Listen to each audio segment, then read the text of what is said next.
Muy buenas tardes a todas y a todos ustedes. Mi nombre es Montserrat Hernández Aguilar y esta tarde tendré el gusto de presentar a Gloria de la Luz Juárez. La UAM Capozalco, el equipo de Media y Conducef les da la más cordial bienvenida a la conferencia El Sistema de Capitalización de Cuentas Individuales y la Propuesta de Reforma 2020. Esperando que tanto ustedes como sus seres queridos estén gozando de buena salud, agradecemos su asistencia a este evento en línea, en el cual hablaremos sobre un tema sumamente importante relacionado a la educación financiera. Nos acompaña Gloria de la Luz Juárez. A continuación les platico de manera breve sobre ella. Es profesora e investigadora titular de tiempo completo en el Departamento de Economía de la Universidad Autónoma Metropolitana, Azcapotzalco. Sus líneas de investigación se basan en seguridad social, fondos de pensiones, sistema financiero nacional e internacional, estudios sobre pobreza. Imparte cursos de macroeconomía, microeconomía, evaluación de proyectos privados, evaluación de programas sociales, mercado de dinero, capitales, seminario avanzado de economía aplicada, finanzas, modelos financieros en la licenciatura en Economía, en la licenciatura en Administración y en el Programa Integral de Ciencias Administrativas. Su dirección de trabajos terminales de licenciatura y tesis de maestría sobre el sistema de capitalización de cuentas individuales, microfinanzas, programas sociales, modelo financiero de empresas, estudios sobre pobreza, entre otros. Y en experiencia profesional es jefa de Departamento de Infraestructura Bancaria y de la Dirección General de Banca Múltiple, secretaria de Hacienda y de Crédito Público, subdirectora de Inspección Bancaria de Banco México, SOMEX, y coordinadora de informes en la revisión de expansión.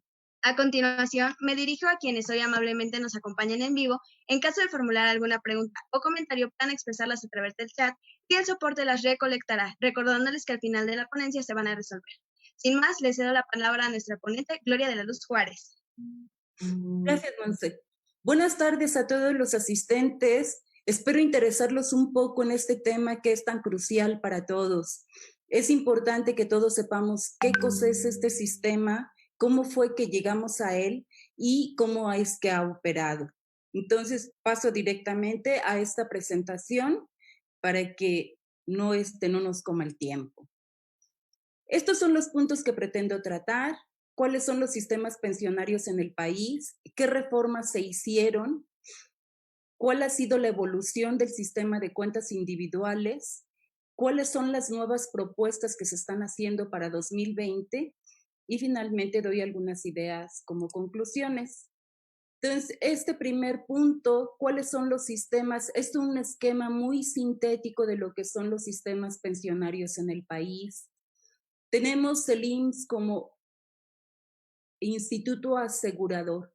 Este instituto asegurador que durante tantos años, desde 1944 que se fundó, era quien pagaba las pensiones que estaban de los trabajadores afiliados a este instituto, se reformó en 1997.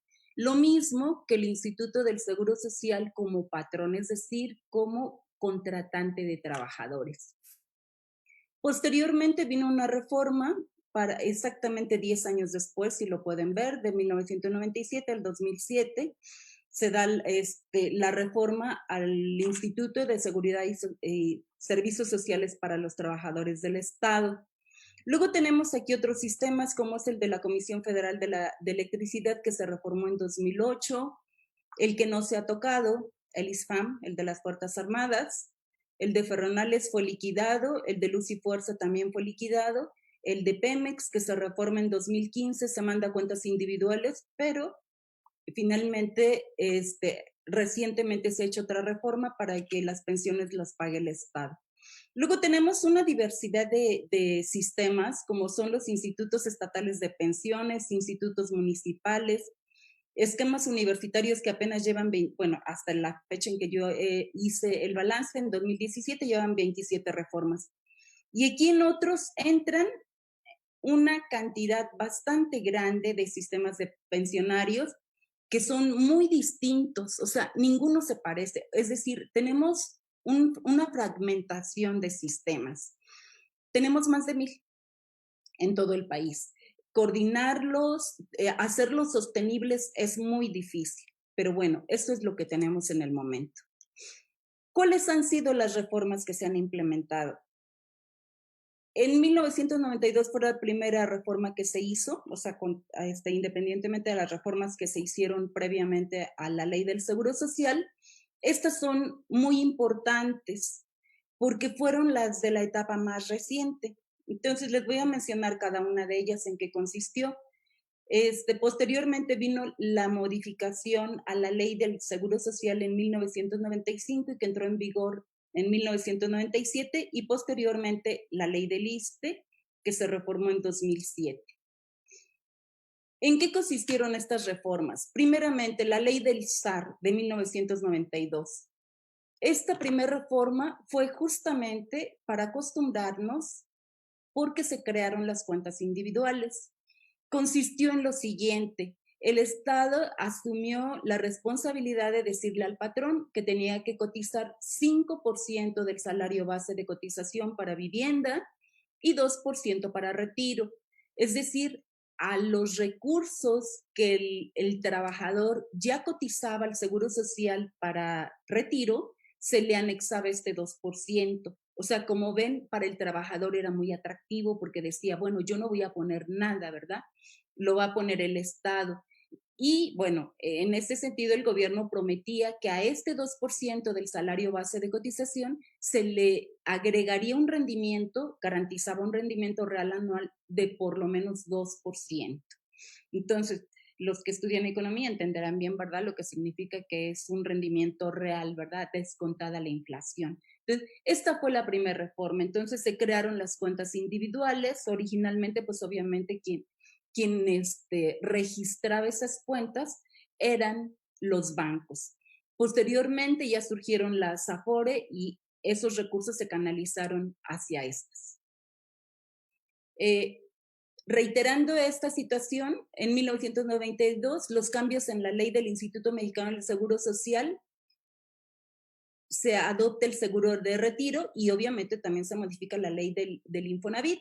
Entonces, las aportaciones para vivienda se contabilizan de manera individual, es decir, hay una cuenta individual de Infonavit, pero hasta el día de hoy, estos recursos los sigue administrando el Infonavit. En 1993, o sea, no fue de inmediato para todos, ¿verdad? En 1993 se dan cambios en la ley del ISSSTE, donde se crea precisamente el sistema de ahorro para el retiro.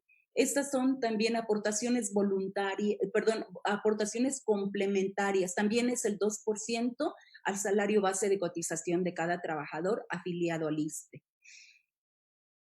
En 1994 se crea la ley del SAR, con lo cual se crea este organismo público desconcentrado de la Secretaría de Hacienda de Crédito Público, que es la CONSAR, ¿verdad? La Comisión Nacional de Sistema de Ahorro para el Retiro. ¿Qué va a hacer la CONSAR? Pues supervisar la operación de estos recursos que ya se estaban generando. Rápidamente vemos este cuadro donde vemos cómo eran los seguros antes de que se reformara la ley del Seguro Social. El patrón cotizaba el 2.5% para el seguro de riesgos de trabajo, el 2% para el SAR que ya se había creado, 5% para el Infonavit, y para el seguro, que este es el más importante, el seguro de invalidez, vejez, cesantía y muerte, que esto es lo que se modifica. Entonces, a partir del 1 de julio del 97, estos seguros se separan y quedan de la siguiente manera. Queda aquí el seguro de riesgos de trabajo que lo va a pagar el patrón, una parte, y otra parte el trabajador. Se mantienen estas dos cotizaciones, que es la del SAR 92 y la del Infonavit. Se separa el seguro de invalidez y vida y entonces nos queda el de cesantía y vejez de esta manera. Esto es importante porque, o sea, ¿a cuánto ascendieron o a cuánto han ascendido las cotizaciones totales que se han ido a la Afore para la cuenta de cada trabajador? Para el seguro de cesantía y vejez, apenas es el 6.5% del salario base de cotización. ¿Qué quiere decir? Que de lo que el trabajador gana una vez que es dado de alta al Seguro Social, solamente se cotiza esto. Hagan la cuenta cuánto es para un salario mínimo, para 2 salarios mínimos, para 3 salarios mínimos, donde está más del 60% de la población. Obviamente, de entrada, esta modificación ya nos mostraba que lo que se acumulara iba a ser una cuenta muy baja, y bueno, pues ya ahorita se están viendo las consecuencias. Esto se vio desde un principio. Bueno, aquí están otra vez las aportaciones. ¿Qué, ¿Qué implicaciones tuvo esta reforma? ¿Qué cambios tuvo esta reforma? Bueno, pues principalmente los requisitos para jubilarse ante el IMSS. Antes de la reforma, un trabajador podía contar con 500 semanas mínimas de cotización y tenía derecho a una pensión, cumpliendo con el requisito de edad, ¿sí? Con la nueva ley que entró en vigor a partir del 1 de julio del 97, tenía que cotizar el trabajador 1,250 semanas y tener 60 años de edad, es decir, el próximo año que se cumplen los 24 años de que se reformó el sistema, todo trabajador que no tenga las 1,250 semanas cotizadas, pues no va a tener derecho a pensión. Entonces, vean que hay una diferencia bastante grande. ¿Qué pasó con la ley del seguro del ISSSTE, que se reforma en 2007? Bueno, pues allí los trabajadores del Estado pues hicieron una demanda muy grande, ¿no? La demanda que creo que ha sido de las más grandes en la historia del país, llegó a más de 500,000 de demandas, y eso llevó a que no pasaran a todos los trabajadores del Estado al régimen de capitalización, es decir, al de cuentas individuales.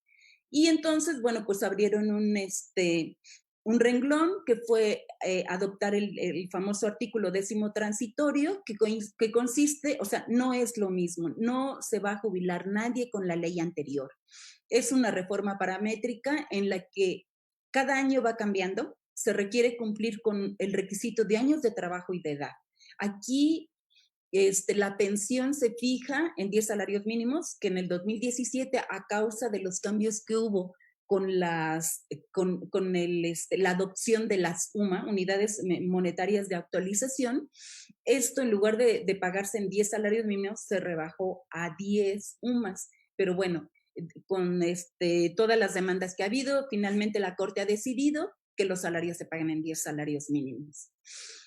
A los trabajadores, aquí sí se dio la opción, o sea, ¿qué quieres? ¿10º transitorio o bono de pensión? Entonces, los trabajadores que eligieron bono de pensión, se les hizo un cálculo de acuerdo a los años trabajados y a partir de ello, esos recursos se pasaron a una cuenta individual y entonces a la hora que se jubilen, bueno, pues de acuerdo a la cantidad de recursos que hay en esa bolsa, es como se van a jubilar. A partir del 1 de julio del 97 surgen nuevas empresas financieras. Administran los recursos de los trabajadores para el retiro y los invierten, o sea, las Afore, administradores de fondos para el retiro, llevan la contabilidad, llevan las cuentas, quién cotiza, cuánto cotiza, y realmente los recursos los invierte una empresa subsidiaria de la Afore, que es la CIEFORE, Sociedad de Inversión Especializada en Fondos para el Retiro. Este es un mercado muy poco competido, porque han surgido empresas, algunas se han mantenido, otras han desaparecido, otras se han fusionado.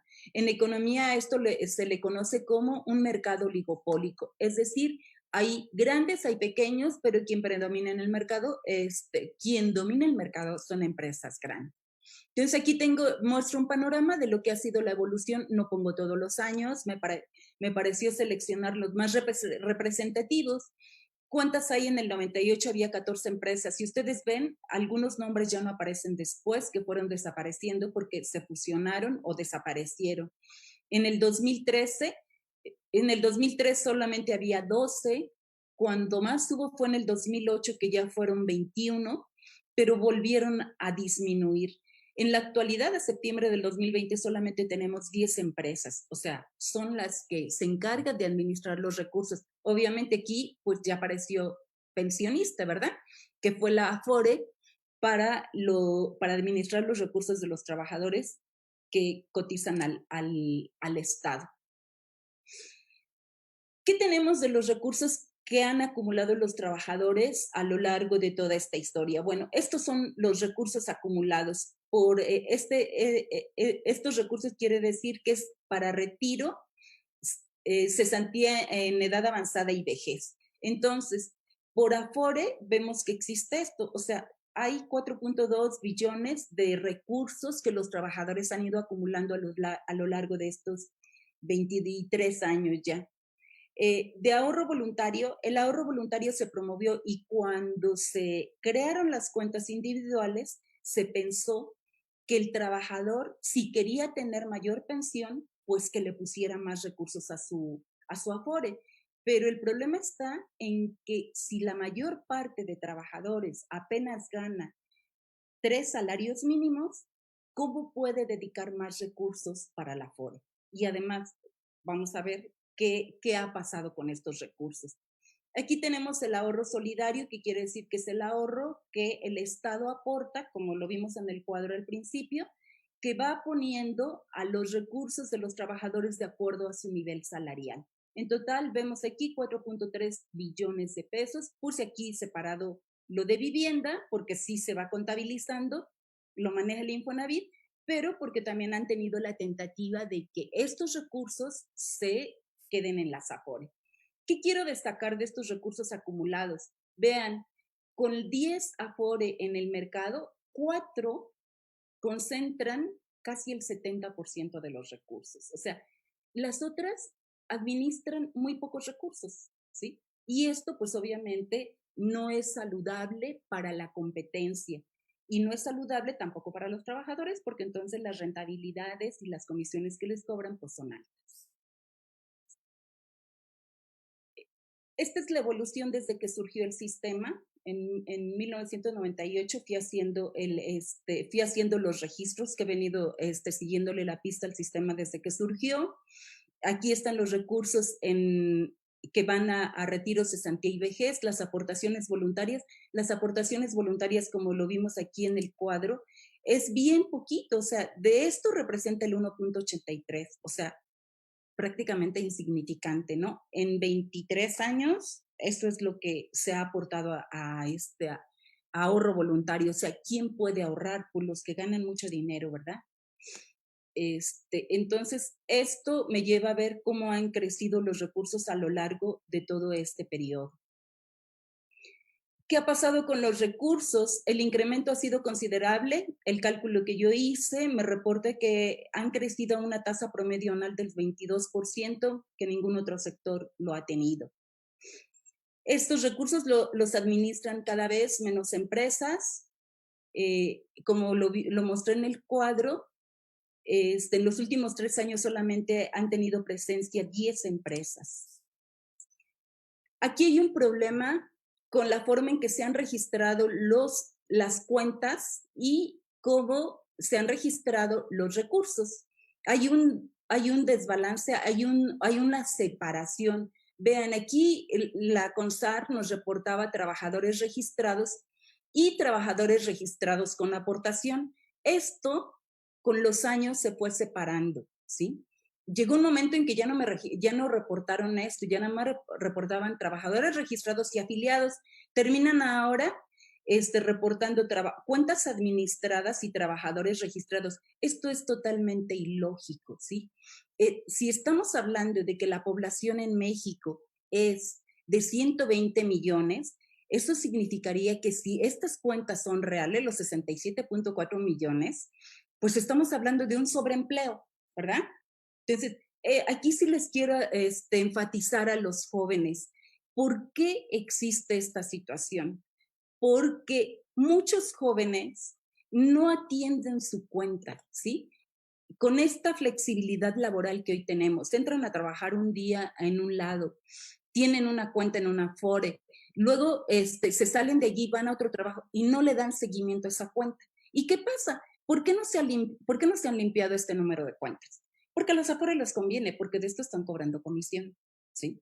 Ya vamos a ver ahorita las comisiones. Entonces, esto es ilógico. No puede ser que tengamos 67 millones de cuentas. Son cuentas duplicadas, triplicadas o cuadruplicadas. Pero bueno, no se limpian porque no les conviene, ¿verdad? Si vemos cuántas cuentas son, que son las que reporto en el cuadro anterior, 67 millones de cuentas frente a lo que son los trabajadores. Y aquí estoy tomando cifras altas, ¿sí? 20 millones de trabajadores afiliados al Seguro Social, ¿sí? O sea, vean cómo se ha ido separando. El número de trabajadores no ha crecido tanto, o sea, tomo como referente el Seguro Social, que nos está reportando trabajo formal, o sea, los que dan de alta allí. No estoy agregando, a ver, sí estoy agregando, no estoy agregando los del ISSSTE, pero de todas formas la diferencia es fenomenal. O sea, esto nos ilustra cómo se han ido separando, o sea, por qué existe esta diferencia. Bueno, ¿cómo ha evolucionado el sistema de las cuentas individuales? A partir de enero del 2002, se reportan dos tipos de CIEFORES. O sea, las CIEFORES realmente son los fondos que se crean para invertir los recursos. Entonces, en 2002 se crearon dos tipos de CIEFORE, las CIEFORE básicas, que eran las que administraban los recursos que se cotizan de manera obligatoria, y las CIEFORE de aportaciones voluntarias. En ese momento nada más había tres, Banamex, Bancomer y Profuturo. Bancomer después desapareció. En el 2005 se avanza algo más hacia tres tipos de CIEFORES. La CIEFORE básica 1, que ya era para los mayores de 55 años y los que decidan que sus recursos se inviertan en otro tipo de cartera. Estas inversiones solo se dan en renta fija. La CIEFORE básica 2 para menores de 55 años, o sea, todos entran allí. Y ya se permite, o sea, porque la CONSAR es la que decide cuál va a ser el régimen de inversión, o sea, en qué tipo de instrumentos se tienen que invertir los recursos. Y ya les permite que se inviertan 15% en renta variable. Renta variable significa que los rendimientos son variables, ¿sí? O sea, no hay un rendimiento garantizado. Y la de aportaciones voluntarias. El 2005 tenemos 3 fondos, luego en 2007 pues ya se abren más, ¿sí? Ya se abren más porque ya hay más trabajadores y entonces se van haciendo los fondos por edades, ¿sí? Más de 56, menos de 56, menos de 46, menos de 37 y menos de 27. Y la de ahorro voluntario. Esto ya cambió. A partir del 2019, a finales del 2019 del año pasado, surgen lo que promovieron como las CIEFORE generacionales. Entonces, tenemos aquí la CIEFORE básica inicial. Vean ahora cuántas CIEFORE tenemos, ¿sí? La básica 90, 94, 85, etcétera, etcétera. La básica de pensiones es la que se conoce como la que era la básica 0, pasa a ser la básica de pensiones, es para personas de 65 años o más que ya están a punto de jubilarse. Y a partir de aquí se cuenta el año en que la persona nació. O sea, del 55 al 59, pues tienen entre 60 y 64 años. De 60, los que nacieron entre 60 y 64 tienen esta edad. Y estas son las que se fueron creando ahora, ¿sí? O sea, estas son las edades del trabajador y ahora tenemos estas CIEFORE. O sea, ahora ya no existen lo que existió previamente. ¿En qué invierten las CIEFORE los recursos que administran de los ahorros de los trabajadores? Nada más para ilustrar, les pongo este caso. En 1998, la mayor parte de los recursos eran deuda gubernamental, ¿sí? Apenas el 4% eran instrumentos de deuda privada. Entonces, ¿quién es el usuario o quién ha sido el usuario de estos recursos? Pues ha sido el gobierno federal.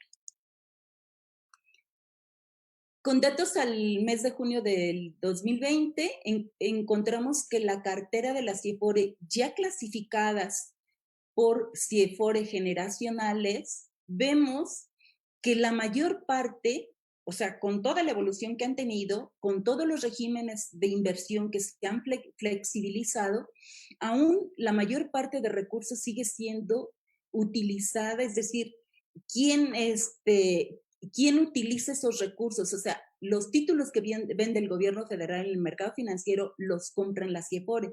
Entonces, aquí vemos, sí, son diferentes porcentajes. Aquí, por ejemplo, toda esta suma de valores gubernamentales que tiene invertido la CIEFORE básica 0 es el 93% en valores gubernamentales. Y así vamos mirando, a la que menos tiene, pues es este caso, ¿no? La CIEFORE básica de 90 a 94, ¿sí? pero en general, vean, en conjunto todo esto es 50%. O sea, el gobierno federal es el principal usuario de los recursos.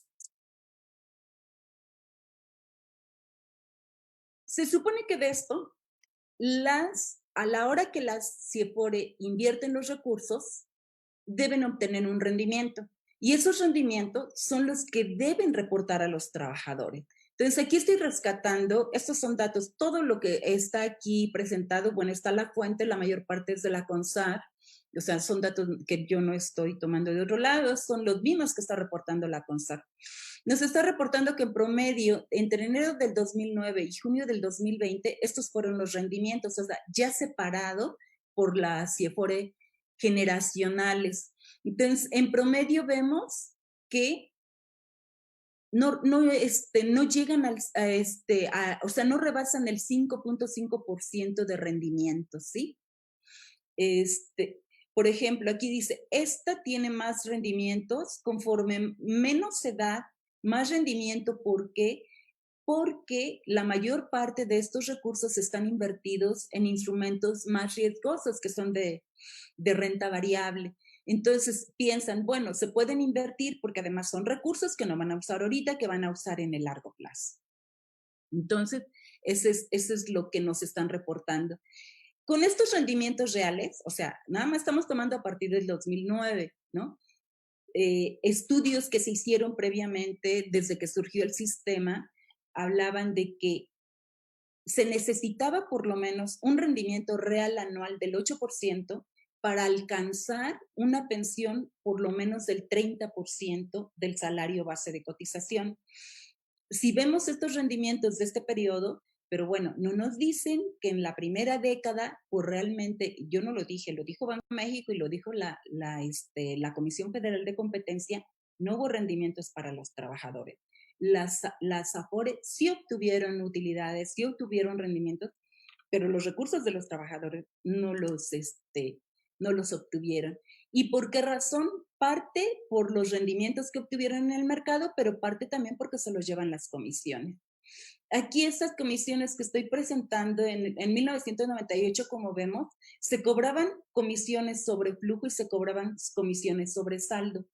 A nosotros nos puede parecer muy poquito, ¿verdad? En promedio el sistema cobraba sobre flujo 1.35 y sobre saldo 0.92. Bueno, con estos cobros de comisiones, por ejemplo, sobre flujo, cada vez que ingresaba un recurso a la cuenta del trabajador, automáticamente se le descontaba la comisión. O sea, no se esperaba que ese recurso tuviera rendimiento, se le descontaba la comisión. Entonces, si te están descontando antes de que se obtenga algún rendimiento, ¿en qué momento ese recurso va a recuperar su valor?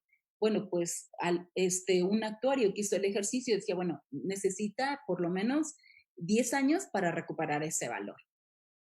Estas fueron las comisiones que estuvieron cobrando, como ven, sobre saldo y sobre flujo. En 2007 era el último año que se permitía el cobro de comisiones, de dobles comisiones. Esto significó que se cobraban comisiones de cerca o alrededor del 20% anual.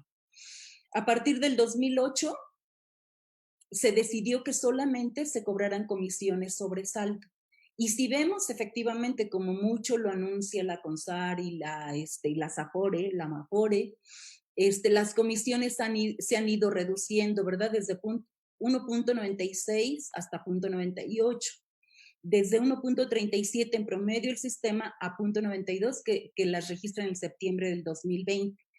Pero ¿esto qué tan real es? O sea, sí, en porcentaje, por supuesto que ha bajado, pero vean ustedes, si ponemos esas comisiones aquí frente a los recursos que están administrando, sí se ve un decremento en este porcentaje, ¿sí?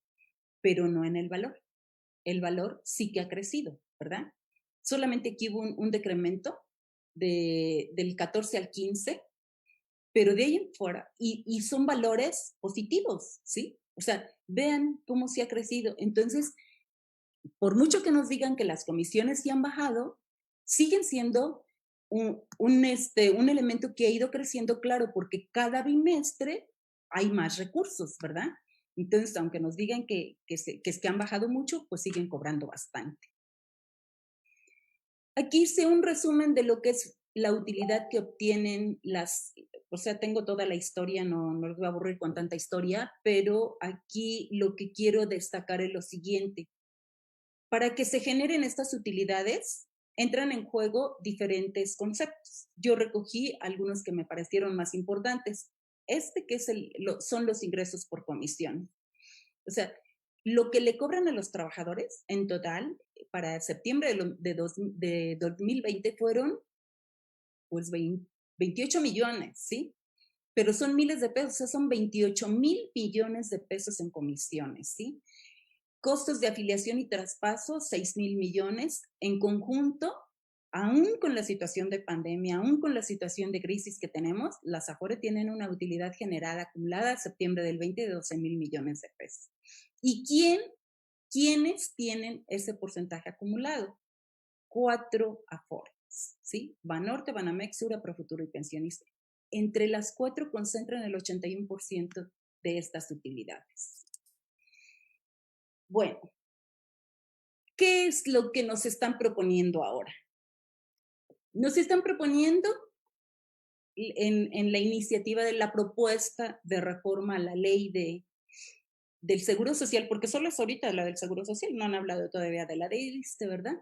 ¿Por qué? Porque el próximo año empiezan a jubilarse los trabajadores que entraron a partir del 1 de julio de 1997.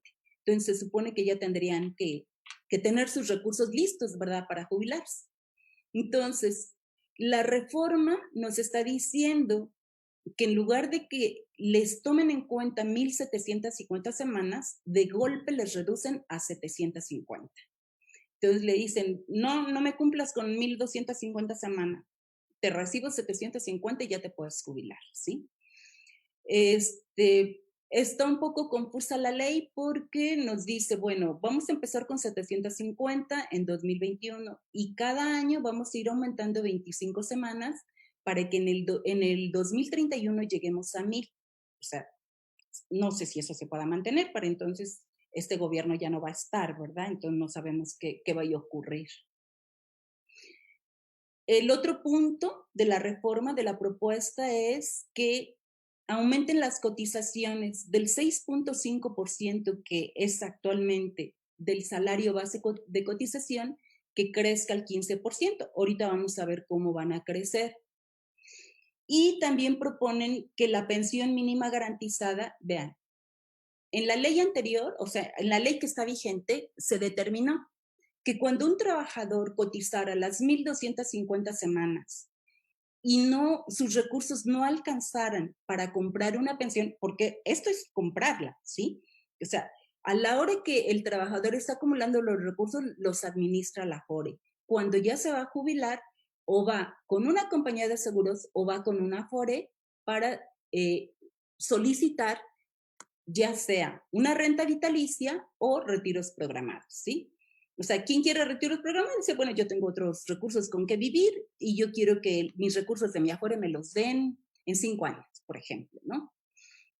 Bueno, esos contratos se tienen que hacer con una aseguradora o también van a entrar las Afore, ¿sí?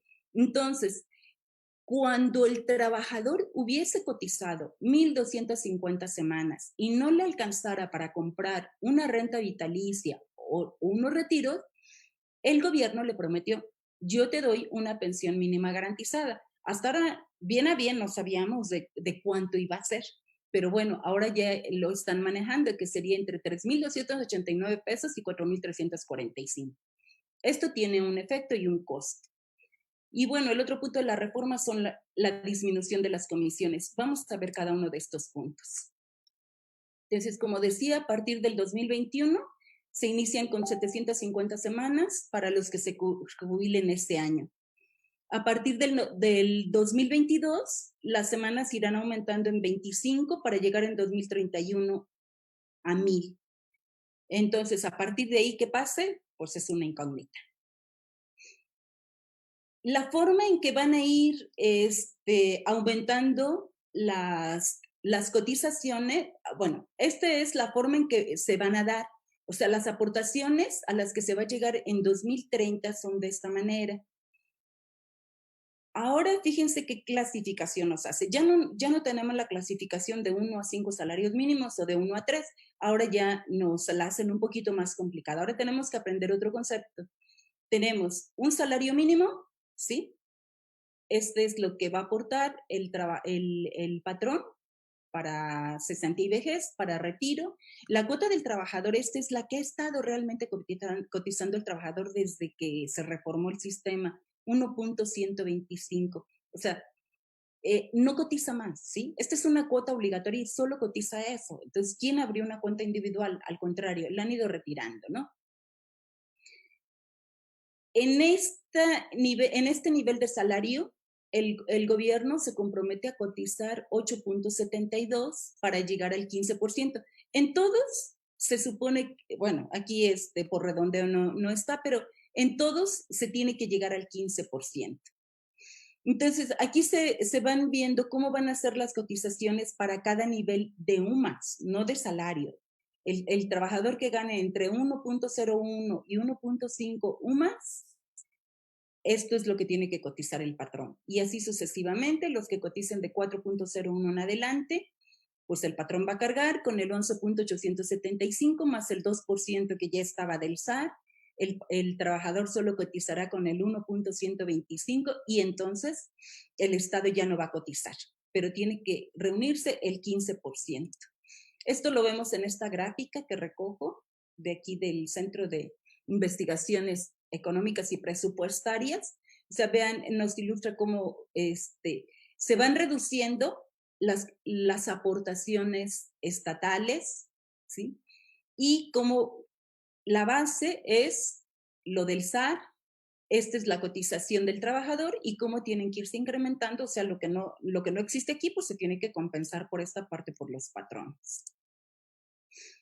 Este es el calendario de cómo van a ir aumentando las cuotas. O sea, a partir del 2023, por cada nivel salarial, tienen que ir aumentando las cuotas para que en el 2030, o sea, no es inmediato, ¿sí? Claro, de todas formas, los patrones no están conformes con eso porque dice, oye, me vas a cargar una cantidad muy alta. Y esto también puede generar un problema de ilusión. Es decir, ya de por sí existen, cada trimestre me llegan jóvenes a la universidad con las cuentas de sus papás que me indican qué le pasó a la cuenta de su papá si tenía una cantidad y ahora tiene menos, ¿sí?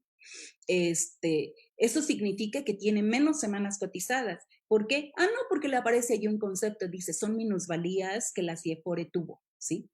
Como cotiza en el mercado el precio de la acción de la CIEFORE, y si tiene ganancias, pues va a recibir ganancias, pero si tiene minusvalías, pues se las endosan al trabajador, ¿sí? Entonces, ya de por sí ocurre eso. Y si además tenemos que los patrones van a decir, bueno, si de 4 UMAS en adelante yo tengo que pagar la cuota, pues mejor al trabajador lo registro con menos suma de salario en el Seguro Social y así que la cuota la pague el Estado, ¿no? Ese es un riesgo que se corre con esta reforma.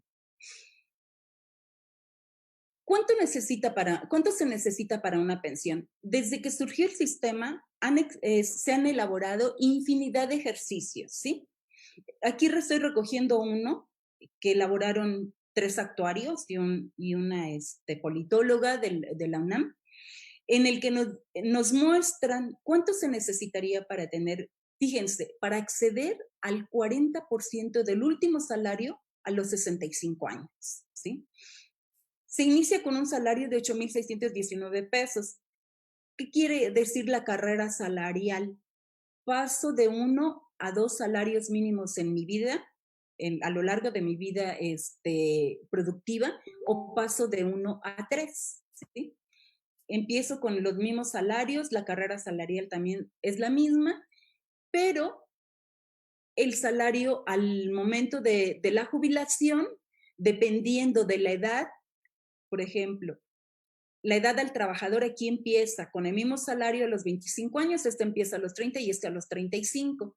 Periodo de años, o sea, ¿cuántos años va a cotizar para su pensión? 30 años, 35 y 40. El ahorro en meses es de 65.3. Este es el saldo que va a tener cada trabajador al final de su vida laboral. O sea, como pueden ver, va desde 1,088,000 hasta 1,632,000 pesos. ¿Quién tiene esto en este momento en su cuenta individual? En promedio se da la cuenta de que con los 67 millones de cuentas y los 4.3 billones de recursos, cada trabajador en su cuenta apenas alcanzará 180,000 pesos. 180,000 pesos para que alcance, ¿sí? Bueno, este es lo que alcanzarían de pensión con estos datos: 6,895 pesos, 10,000, etc. Luego me fui a la página de la CONSAR, ¿sí? Esa calculadora estaba abierta para todo el mundo, ¿sí? Se trabaja bajo el supuesto que el salario pues es un poco similar al del ejercicio de los actuarios, 7,950 pesos, tiene un saldo en la Afore por 4 años cotizados de 21,408 pesos, el joven tiene 28 años y se va a jubilar a los 65. Con un rendimiento real, fíjense, están calculando rendimiento real antes de comisiones, muchos años no se han logrado este 4% de rendimientos. Y con una densidad de cotización, quiere decir que de los 24 años que tenía que cotizar, cotizó el 80%, ¿sí?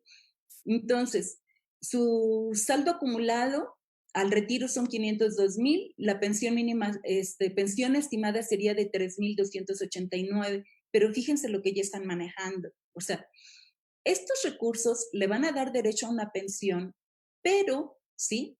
Dice, tiene derecho a pensión mínima garantizada. O sea, sus recursos no alcanzan para que compre una pensión que se la dé el Estado. Esto que nos están poniendo aquí nos dice, estas son las aportaciones que hizo el trabajador y estos son los rendimientos, ¿sí? O sea, esto es lo que dicen que va a ocurrir. En la realidad no ocurre. En la reforma nos dicen cuál es el monto que se requiere para una renta vitalicia. Voy a manejar dos conceptos, uno que es renta vitalicia y otra es pensión mínima garantizada. Aquí estamos ya manejándonos en el escenario que maneja la propuesta de reforma. Uno es un salario mínimo y del 2 al 5 son UMAS. Entonces, requerimos para que para un salario mínimo tenga una pensión, una renta vitalicia de 3,745 pesos, necesitamos que en su cuenta haya 1,175,624 pesos y así sucesivamente. Para el que tiene 2 UMAS, su pensión va a ser de esto y se requiere esto. ¿Por qué renta vitalicia? O sea, si este trabajador tiene esta cantidad de recursos, que está muy lejano de la realidad, exista, va y puede comprar con la Afore o con la aseguradora, con la compañía de seguros, una renta vitalicia de este tipo. No es exacto porque depende pues, de varios factores que calcula la Afore o la compañía de seguros, ¿verdad?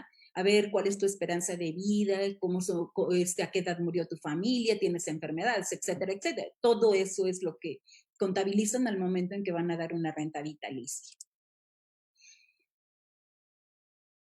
Luego tenemos los que tienen derecho a pensión mínima garantizada, es decir, lo que ahorita se está proponiendo. Entonces, para que a una persona, en este caso, de 0.7 salarios mínimos, pueda tener acceso a una pensión de 2,622 pesos, se necesita un capital de 822,936 pesos. Como ya les dije, la mayor parte de trabajadores no tiene estos recursos. Entonces, ¿qué va a pasar? Pues que el Estado lo va a tener que poner. Entonces, estos son los niveles de salario y de UMAS que están abriendo para que la gente acceda a una pensión mínima garantizada. O sea, esta es la pensión garantizada que el gobierno está proponiendo que se va a hacer cargo de pagar para estos trabajadores. Un estudio que están haciendo el actuario Carlos Contreras y Salvador Martínez de la Conferencia Interamericana de la Seguridad Social, que me parece que es un estudio bastante serio, recoge toda la información que están proponiendo el gobierno en la reforma y todo lo que tiene que ver con el presupuesto y hacen una evaluación de lo que costarían estas pensiones, esta pensión mínima garantizada. Haciendo la evaluación de los niveles salariales, ¿sí? Del 1 a 6 y más, ¿cuántos trabajadores tendrían acceso a una pensión mínima garantizada porque cumplen el requisito por lo menos de las 750 semanas y cuántos no? Bueno, pues vean lo triste de la realidad. Del 100% de los trabajadores que se van a jubilar el próximo año, que son, o sea, ya se cotejaron las cifras, ¿sí? Entre lo que la CONSAR dio a conocer y lo que estos actores recogen, que son alrededor de 75,000 trabajadores. De esos 75,000, solamente 34.6% tendrán derecho a pedir la pensión mínima garantizada. Es decir, sus recursos no alcanzan para una renta vitalicia que le compren a una aseguradora o a una Afore. Y el 65.4% de esos trabajadores no tendrá derecho a pensión. ¿Qué van a hacer? Pues van a ir con la Afore y le van a decir, ¿cuánto tengo de recursos? Dame pensión. No, no tienes pensión porque tus recursos son muy pocos, ¿sí? Y entonces dice, bueno, te los doy, ¿sí? Ve y haz lo que quieras con tus 100 o 200,000 pesos, ¿sí? La evaluación, muy resumida, de todo el trabajo que es bastante amplio y bastante rico, de lo que va a costar la primera generación de las Afore hasta el 2024, para los trabajadores que ganan un salario mínimo, en el 2021 no va a haber erogación, ¿sí? O sea, se juntan todos los recursos de los trabajadores y con eso se van a pagar las pensiones de ese año. Pero a partir del 2022, esta es la cantidad que se va a tener que erogar para estos trabajadores. En el 2023 se va acumulando la cantidad y en el 2024 será esta. Para los trabajadores de 2 salarios mínimos, igual. En el 2021 no requerirán recursos para la pensión, pero a partir de 2022 sí. Y así sucesivamente. Para los de 3 salarios mínimos, 4 salarios mínimos, 5. Es decir, a valor presente de 2021 tenemos aquí una cifra, ¿verdad? Bastante grande, que es, bueno, aquí este es el valor presente, es el valor nominal. 1,541 millones de pesos es lo que se necesita para pagar hasta el 2024 solamente a los trabajadores que se van jubilando hasta 5 salarios mínimos. Si lo vemos en este horizonte, están haciendo el ejercicio solamente desde el 2023, que ya se tienen que disponer de recursos para el pago de pensiones, hasta el 2031, para cada una de las generaciones. Aquí se está suponiendo que solamente se le van a pagar 5 años a cada una de estas generaciones, ¿verdad? Pero entonces esto se nos va para arriba. O sea, cada vez que una generación se jubile y que tenga derecho, o sea, sí, el primer año va a tener que cumplir 750 semanas, en el año 2022 tendrá que cumplir 775 y así sucesivamente. Pero va a haber trabajadores que van a acceder a la pensión mínima garantizada porque eso es lo que la reforma les está prometiendo. Como verán, el costo fiscal más el costo que ya se tiene por la transición que se hizo al pasar del sistema de reparto al sistema de capitalización es bastante grande. Entonces, a esto le tenemos que sumar justo lo de la pensión mínima garantizada. Desde el principio del régimen, un actuario, Roberto Ham, hablaba, dice, a ver, si esto va a ocurrir, que ya es lo que justamente está ocurriendo, ¿de qué sirvió la reforma? ¿De qué sirvió el cambio si de todas formas es el Estado el que se tiene que encargar de pagar las pensiones? Es un número muy pequeñito de trabajadores que van a poder comprar una renta vitalicia. Bueno, el otro punto clave de la reforma son la protesta que tienen, la disminución de las comisiones. Se propone modificar el artículo 37 de la Ley del Sistema de Ahorro para el Retiro, fijarlas como un promedio simple, fíjense, un promedio simple que resulte de las que se registren en Estados Unidos, Colombia y Canadá.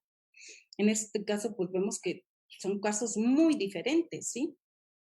Si las comisiones bajan en esos países, las Afore tendrán que ajustar sus comisiones a la baja. Pero si suben en los otros países, las Afore las deberán mantener en el nivel en que se encontraban. Esta es una fuente importante. La Federación Internacional de Administradoras de Pensiones, que su sede está en Chile y que rápidamente hizo una evaluación y un análisis de lo que se quiere hacer aquí en México, publicó hace un par de semanas un documento en el que hace este análisis. Y entonces ellos señalan que los sistemas deben ser evaluados en sus particularidades, es decir, características regulatorias, demográficas, grado de desarrollo económico, formalidad en el mercado laboral y la penetración y profundidad financiera. Parte de esto es cierto, ¿sí? O sea, sí es cierto que cada sistema tiene que ser evaluado bajo sus propias características. Y no simplemente me tomo las que se me ocurrieron, ¿verdad? 3 países, Chile que empezó su reforma en el 81, Colombia que tiene una diversidad de cómo calculan las comisiones, y Estados Unidos, que es el sistema de pensiones más grande del mundo, ¿no? Y que además tiene una profundidad financiera enorme. No es lo mismo cómo se comporta cada sistema. Bueno, algunas de las ideas que nos aporta la FIAP es que el promedio para países cuyas pensiones tienen menos de 23 años, que es el caso de México, las comisiones oscilan entre 0.49, que es la más baja, el caso de Israel, y Turquía, que es de 2.01%. El promedio de los países que tienen menos de 23 años es del 0.77%. Luego elaboran un análisis estadístico bastante interesante, donde consideran cómo se comportan las comisiones en México, y los resultados a los que llegan es que deberían estar entre 0.80 y 0.85%. Esto había que analizarlo con mayor profundidad. Otro referente es el que se compara México con otros países de condición similar, que las comisiones se ubicarían entre 0.66 y 0.89, aquí me falta el punto, para un promedio de 0.777. O sea, vean, esto, bueno, nos los está diciendo la FIAP, pero había que hacer un análisis más profundo de esto. Bueno, algunas ideas como conclusiones que tengo son las siguientes. El sistema de capitalización de cuentas individuales es un sistema para generación de ahorro, pero no para generar pensiones. Sí, anuncian mucho, dicen mucho que tenemos muchos billones, bueno, más de 4 billones, ¿verdad?, de pesos que se están ahorrando, se están invirtiendo en infraestructura, en proyectos, ¿sí? Pero, desgraciadamente, con esos recursos no se están generando pensiones. Las características del trabajo en México impiden que se generen los recursos suficientes para tener acceso a una pensión. O sea, ya vieron, con el 1.125 que cotiza un trabajador, ¿cómo puede aportar a un ahorro voluntario? ¿Cómo puede aportar más si el salario es muy bajo en México? El costo fiscal de la transición del sistema de reparto al de capitalización ya se encuentra absorbiendo recursos del presupuesto federal. O sea, esto ya está ocurriendo. Entonces, va a absorber más. La reforma que se propone generará ya mayores presiones sobre el presupuesto federal en los próximos 5 años. Y aquí, bueno, pues registro algunas bibliografía que utilicé recientemente. Bueno, con Sara Mafore siempre lo he usado, el trabajo de la Conferencia Interamericana de la Seguridad Social, de la Presidencia de la República, de la FIAP, y otro trabajo de Macías y Pérez.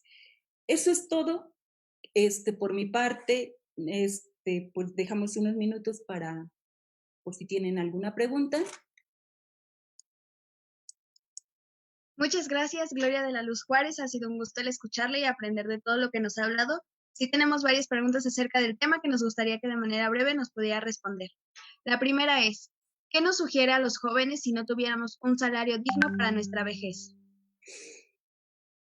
Uy, pues está difícil la pregunta. Yo creo que se tiene que presionar mucho para que los jóvenes, justamente es lo que veo que son a los que más se ha puesto en riesgo, porque no tienen un salario fijo, no tienen un contrato fijo, y eso pues obviamente genera presiones muy graves. Ya tengo jóvenes preocupados por esto, me han hecho una tesina precisamente sobre qué va a pasar con los jóvenes dentro de 25, 30 años que se tengan que jubilar y no tienen una cuenta, ¿sí? Discúlpenme un segundo, prendo la luz y ahora vengo. Claro que sí.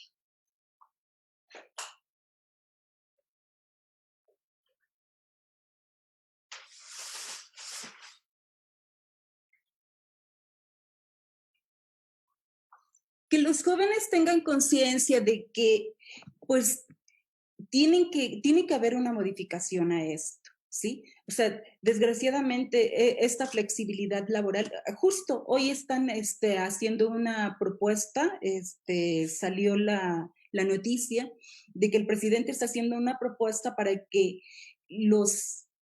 se regularice esta flexibilidad laboral. O sea, no puede ser que no se paguen las cuotas para que los jóvenes tengan una cuenta por lo menos de la Afore, ¿sí? Y que, bueno, pues van a tener que pensar, o sea, creo que en ese sentido este evento es importante porque acerca a los jóvenes a tener una mayor cultura, no solo financiera, sino también de previsión, ¿sí?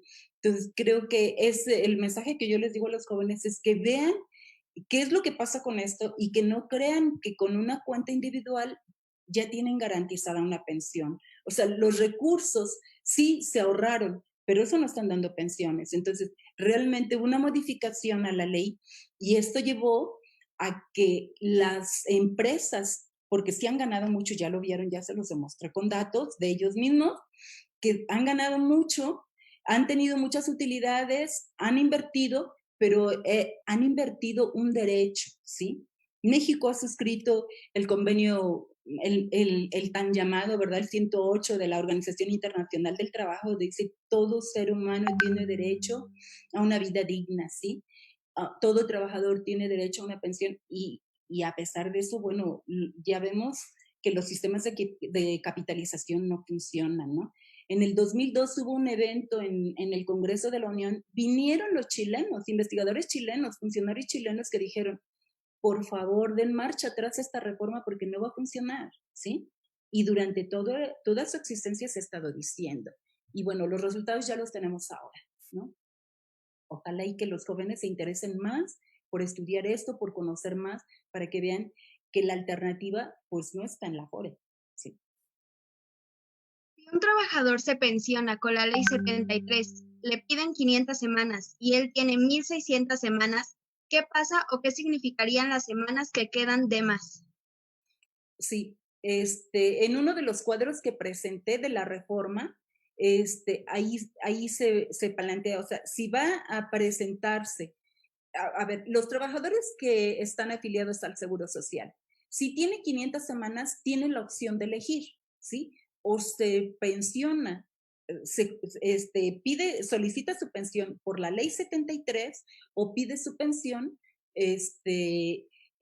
con la Afore, ¿sí? O sea, tienes las dos opciones. Si tiene las 1,250 semanas y sus recursos le alcanzan para una pensión, ¿sí? Que debe tener por lo menos un porcentaje de lo que es la pensión mínima garantizada, puede pensionarse por eso, pero yo creo que no le conviene, ¿verdad?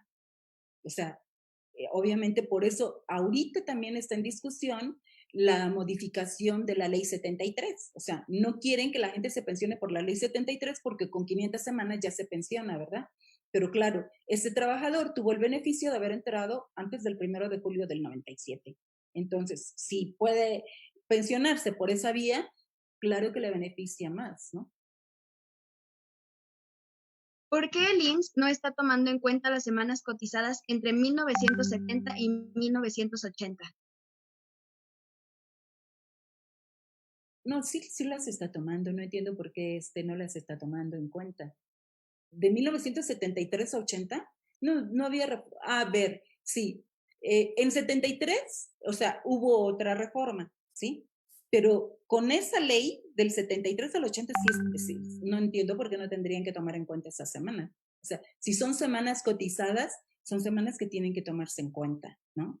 No, no he tenido noticias de que del 70 al 80, del 73 al 80 no se estén tomando en cuenta, ¿no? Si llego a las 1000 semanas cotizadas en el año 2031, entonces ya me puedo jubilar sin que tenga 65 años de edad. Hasta ahorita están pidiendo como edad mínima para jubilarse 60 años, ¿sí? En el 2031 también se pedirán 60 años, ¿sí? Si en el 2031 llega a las 1000 semanas, se puede jubilar sin problema. Bueno, si se aprueba la ley, perdón, que no está aprobada todavía, es un proyecto de ley. Las AFORES se pueden depositar adicional para llegar a la meta requerida para obtener una buena pensión. Sí, sí, ese fue el objetivo de la reforma. O sea, que el trabajador, porque eso lo dijeron mucho, ¿verdad? Que el trabajador se haga responsable de su pensión, ¿sí? Entonces, entre más pongas como decían ellos, en el cochinito, más, más recursos vas a tener al final de tu vida laboral. Y entonces, entre más recursos haya, pues obviamente tendrás acceso a una mejor pensión.